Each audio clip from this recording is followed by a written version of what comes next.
Hi friends, ఎలా ఉన్నారు? ఈరోజు దీపావళి స్పెషల్గా రవ్వ లడ్డు ఎలా తయారు చేయాలో చూద్దామండి. స్వీట్ ఎంతో ఇష్టమైన రవ్వ లడ్డు, అందరికి ఇష్టమైన రవ్వ లడ్డు అండి. నేను ఒక గిన్నె నిండా రవ్వ తీసుకున్నానండి. బొంబాయి రవ్వ అంటారు, సుజీ రవ్వ అంటారండి. ఆ బొంబాయి రవ్వ తీసుకొని ఒక గిన్నె నిండా, అది 3/4 కేజీ ఉంటుందండి. ఒక పచ్చి కొబ్బరికాయని కొట్టి మిక్సీ పట్టుకొని ఇలా ఈ రవ్వలో ఆ పచ్చి కొబ్బరిని కలిపేసానండి. బాగా మిక్స్ చేసుకొని ఒక గంట పక్కన పెట్టుకోవాలన్నమాట. ఆ కొబ్బరి పాలు ఈ రవ్వకి పడితే ఈ రవ్వ లడ్డు ఎంతో టేస్ట్గా ఉంటుందండి. ఇలా మీరు ట్రై చేసి చూడండి. చక్కగా ఇట్లా కలిపేసి పక్కన పెట్టండి. ఒక గంట పెట్టిన తర్వాత ఇలా ఉంటుందండి రవ్వ. అది తీసి స్టవ్ మీద ఒక పాన్ పెట్టుకొని ఓ పావు కప్పు పైనే నెయ్యి వేసుకోవాలండి. నెయ్యి వేసుకొని మనము డ్రై ఫ్రూట్స్ వేపుకోవాలి. జీడిపప్పు, బాదములు, కిస్మిస్లు మన ఇష్టం ఏమి వేసుకుంటే అవండి. ఇవన్నీ వేసుకొని పక్కన పెట్టుకోవాలండి.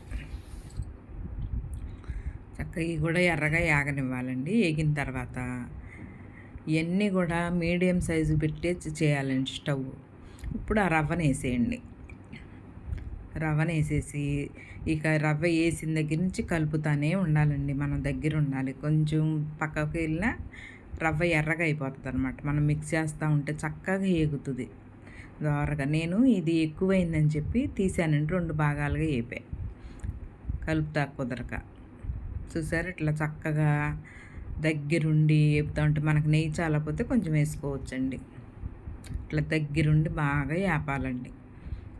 ఎర్రగా దోరగా వేగాలి. ఇది వేగినప్పుడు అండి మనకు జీడిపప్పు వేపినప్పుడు ఎంత మంచి సువాసన వస్తుందో అలా కమ్మటి వాసన వస్తుందండి. వేగగానే రవ్వ వేగగానే. ఈ రవ్వ లడ్డు కల్లా రవ్వ వేగిన దాన్ని బట్టి టేస్ట్ ఉంటుందండి. ఈ రవ్వ అంత నిదానంగా వేపుకోవాలి. మీడియంలో పెట్టి దగ్గరుండి ఈ రవ్వను వేపుకోవాలి. ఇది వేగింది, కలర్ మారింది చూసారా? కలర్ మారిందా, వేగింది అని మనకి కమ్మటి వాసన వచ్చినప్పుడు జీడిపప్పు, కిస్మిస్ కూడా వేసేసుకొని మిక్స్ చేసేసుకోవాలి. మళ్ళీ అదే పాన్ పెట్టుకొని మనము గిన్నె నిండా రవ్వ తీసుకున్నా కదండి, దానికి ముప్పావు గిన్నె పంచదార తీసుకొని ఇట్లా మునిగేదాకా వాటర్ పోసి ఇట్లా స్టవ్ మీద పెట్టుకోవాలి పంచదారని. ఆ పంచదార కరగనివ్వాలండి. కొంచెం లైట్గా తీగలాగా వస్తే చాలండి. అలా కరగనిచ్చిన తర్వాత దీంట్లో ఇది కరిగేటప్పుడు మనము ఇది కూడా మీడియంలోనే పెట్టి నిదానం కలుపుకోవాలండి. యాలకుల పొడి వేసుకోండి.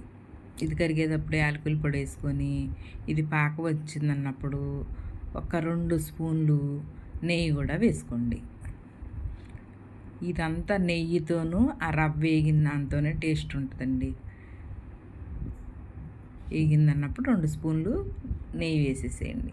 వేసేసి ఆ రవ్వనేసి మిక్స్ చేయండి. నాకు ఈ పాకానికి ఆ రవ్వకి కరెక్ట్గా సరిపోయిందండి. చక్కగా ఇలా అయిన తర్వాత ఈ మిక్స్ చేసిన దాన్ని ఇట్లా మిక్స్ చేసేసి పక్కన పెట్టుకోవాలండి. ఆ వేడి మీద లడ్డూలు చుట్టలేం కదండి. కొంచెం సేపు ఒక 10 నిమిషాలు అలా పక్కన ఉంచితే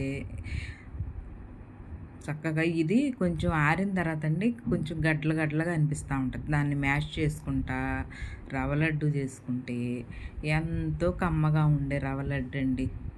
నెల రోజుల దాకా ఈ రవ్వ ఎగితండి. నెల రోజులు ఉన్నా సరే టేస్ట్ మారదు, ఎంతో రుచిగా ఉంటుందండి.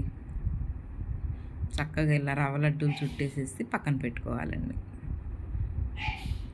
పక్కన పెట్టుకుంటే ఎంతో రుచికరమైన రవ్వ లడ్డు రెడీ అయిపోయిందండి. మీకు ఈ రెసిపీ నచ్చితే నా ఛానల్ని లైక్ చేయండి, షేర్ చేయండి, సబ్స్క్రైబ్ చేయండి.